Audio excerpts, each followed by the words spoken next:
Очередная предновогодняя ярмарка была организована напротив Магазского рынка. Мясо, овощи, фрукты, подсолнечное и сливочное масло, кукуруза и пшеница. Несмотря на раннее утро и холодную погоду, здесь не протолкнуться. На распродажу собрались жители со всего Назрановского района. Товары привезены со всех уголков республики. Сразу при входе на ярмарку расположилась палатка с мясной продукцией. Здесь колбасные изделия, фарш, вырезка из баранины и говядины. У нас сегодня есть свежая говядина, баранина. К примеру, говядина на рынке стоит 430 рублей, у нас 380 рублей. Баранина стоит у нас 400 рублей, на рынке 470-500 рублей. Колбасы, куры, печень, все, что связано с мясом, у нас ниже процентов на 20. Государственные унитарные предприятия, крестьянско-фермерские хозяйства, агрокомплексы представили свой товар на ярмарке. На реализацию привезено более 1000 тонн продукции. Так, по поручению главы Ингушетии, Минсельхоз республики сдерживает цены на социально значимые товары в преддверии новогодних праздников. Магомед Хашиев на ярмарку привез фрукты и овощи. Вот эти сетки по 150 везде, мы их по 90 подаем. 17 рублей лук, 16, 15, легко. А огурцы? Огурцы у нас в данное время, насколько я знаю, везде 150, 180, 70 рублей. У вас 70 рублей? У нас в данное время 70. Яблоки у нас, вот первый сорт идет, у нас 65, 50 идет.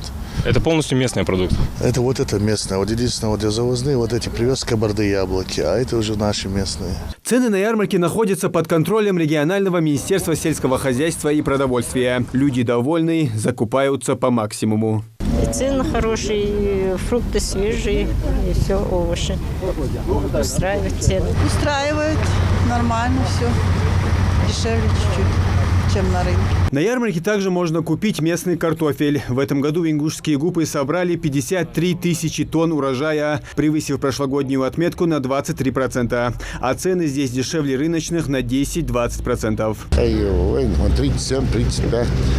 По 20 рублей легкого квартал. На ярмарка, он, например, на 120-130 тонн квартал легкого.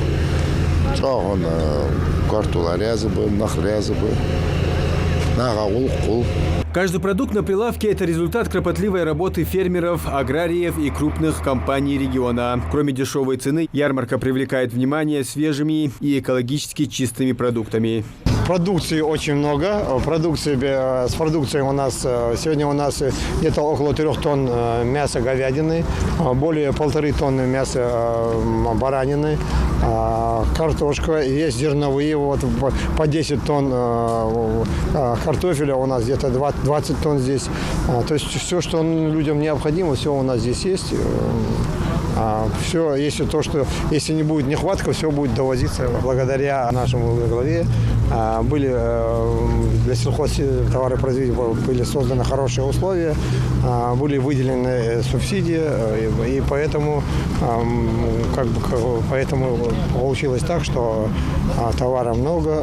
В этом году, вы знаете, и во всей России небывалый урожай зерновых, всех сельхозтоваров, сельхозпродукции. Ярмарка способствует не только сдерживанию цен на продукты, но и их снижению за счет конкуренции. 30 декабря распродажи пройдут в сельских поселениях Нестеровская и Джайрахия, а также в городе Малгобеке. Муслим Ганиев, Адам Гулоев, Мухаммед Билакиев. Новости 24.